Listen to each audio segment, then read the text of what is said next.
Hello everyone, how are you guys? As you can see, I am with the all new Hilux today. मेरे को गाड़ियों का शौक है.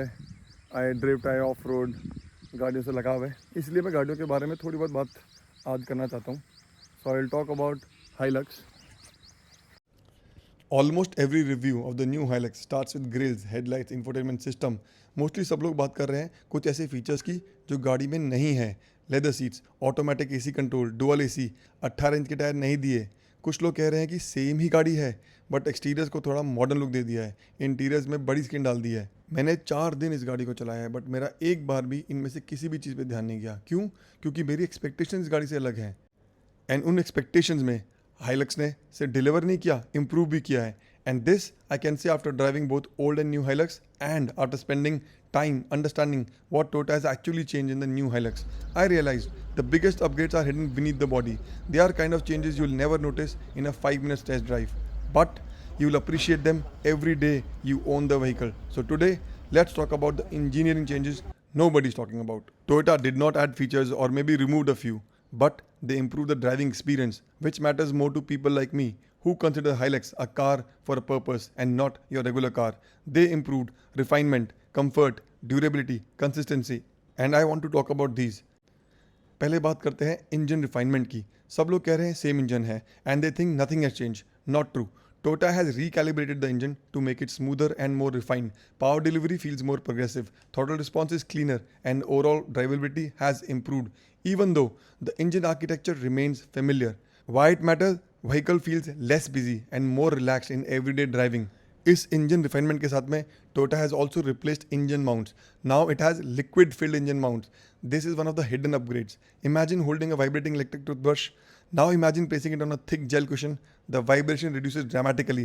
That's exactly what these mounts do. They absorb engine vibrations before they reach the cabin. Yani less vibration, better steering feel, more premium driving experience. Yani overall better feel. And Toyota has also added liquid cooled intercooler. This is one of the biggest engineering upgrades. Shifting from front mounted intercooler to liquid cooled, जो Toyota ने अपनी rally and racing cars में पहले use किया है. Water removes heat more efficiently than air.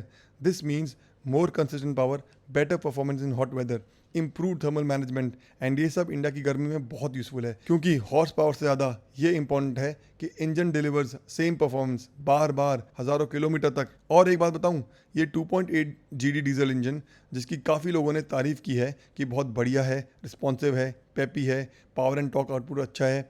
You will be surprised to know that Toyota has intentionally under-stressed the engine. Toyota could extract much more power.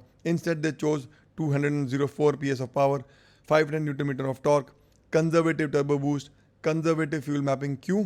क्योंकि this means lower combustion temperatures, lower piston stress, lower gearbox stress and longer engine life. Focus फिर से reliability पे है, durability पे है rather than peak output. अब बात करते हैं सस्पेंशन रीट्यूनिंग और रीडिज़ाइन चैसी की. और इन दोनों की बात एक साथ करना ज़रूरी इसलिए है कि entire suspension has been retune around the chassis to deliver better driving experience. पहले बात करते हैं चैसी की. Most people think a stiffer chassis is always better. This is one of the coolest concepts to explain.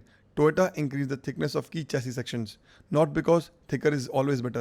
A stronger foundation allows the suspension and steering to work precisely. Most people think a chassis should never twist. Actually, an off-road chassis needs controlled twisting. Thus, Toyota engineers actually designed the Hilux frame to have a controlled torsional flex. When one wheel climbs an obstacle, the chassis flexes just enough. And इसके साथ में retune suspension and leaf springs ensure they keep the other wheels in contact with the ground, thus maintaining traction even in two-wheel drive mode. Too much flex is bad. No flex is also bad. Toyota engineers aim for the sweet spot. Acha, one more thing about the chassis. Toyota added 36 welding spots. This is something you would never see in a commercial or no one will tell you about this. अब ये 36 spots की वजह से floor vibration and booming noise काफ़ी हद तक reduce हो गई है. केबिन अब और भी ज़्यादा सॉलिड लगता है over rough roads. Fewer squeaks and rattles. And chassis के साथ में रीट्यून किया गया है suspension. Many reviewers will say suspension same hai. That's misleading. The hardware layout may be similar, but the tuning has changed. Toyota has focused on reducing pitch, bounce, unwanted body movement. Real world effect, the vehicle settles quicker after bumps, giving passengers a smoother ride.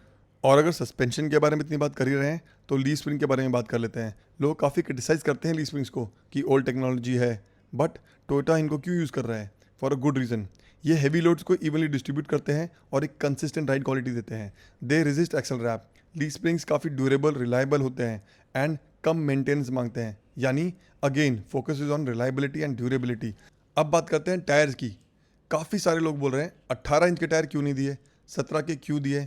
If you ask me, यार इस गाड़ी को समझने वाले इसके true users extra पैसा खर्च करके 18 इंच के टायर निकालेंगे और 16 या 17 इंच के टायर ही लगाएंगे। मैं खुद भी यही करता। क्यों? क्योंकि 17 इंच के टायर होने से मैं बड़ी साइड प्रोफाइल के टायर लगा सकता हूँ।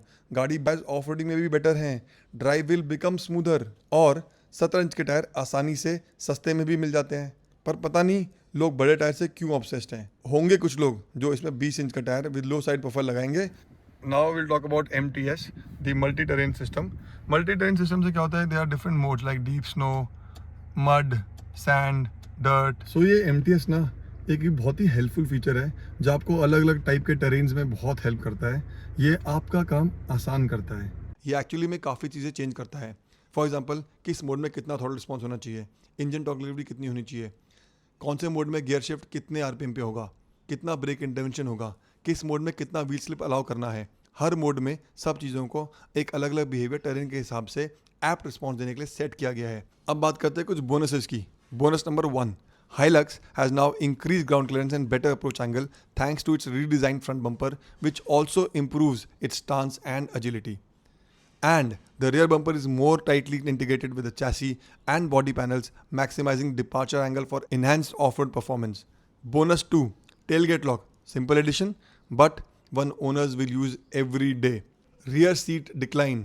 अब rear seat का जो एंगल है, जो पहले 90 डिग्री था, वो थोड़ा बेटर हो गया है, थोड़ा बेटर डिक्लाइन दे रहा है। Bonus 3, it now has customizable instrument cluster. Drivers can choose the information that's most relevant to them instead of being locked into a single display. यानी अब आप चूज कर सकते हो कि आपको स्पीडोमीटर देखना है या टैकोमीटर देखना है या कुछ और देखना है। So here were some changes which I think were important. The biggest change in the new Hilux isn't something you'll notice standing next to it in a showroom. It is something you'll feel after living with it for years. Toyota prioritizes predictability over ultimate capability. This is perhaps the biggest hidden philosophy. Hilux is engineered to deliver consistent performance. चाहे वो 50 degree desert में हो, deep snow में हो, deep mud में हो, poor quality diesel के साथ हो, चाहे हैवी लोड्स कैरी करना हो. This engineering mindset is a big reason the Hilux has earned its reputation worldwide. In the end, I would say I really like the car. People would tell you about the modern grille, sumo stance and other things it has or it doesn't have. For me, I look at the car from my need analysis and for that it fits very well.